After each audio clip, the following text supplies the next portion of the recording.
کیا جہاد حکومت وقت کی اجازت کے بغیر ہو سکتا ہے؟ جہاد کی دو شکلیں ہیں، ایک ہے دفاعی اور ایک ہے ہجومی، اوفینسو اور ڈیفینسو۔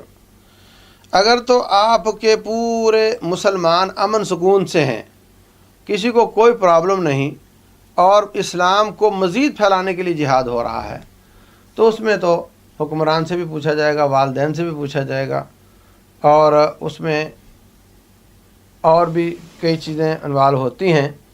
لیکن اگر دشمن حملہ کر دے اور آپ دفاع میں ہو تو اس میں کسی قسم کی کوئی شرط نہیں چلتی۔ جیسے آپ کے گھر پر کوئی حملہ آور ہو تو آپ یہ نہیں کرتے کہ تم جو چاہو کرو، ہم حکمران سے اجازت لیتے ہیں کہ دفاع کرنا چاہیے نہیں کرنا چاہیے۔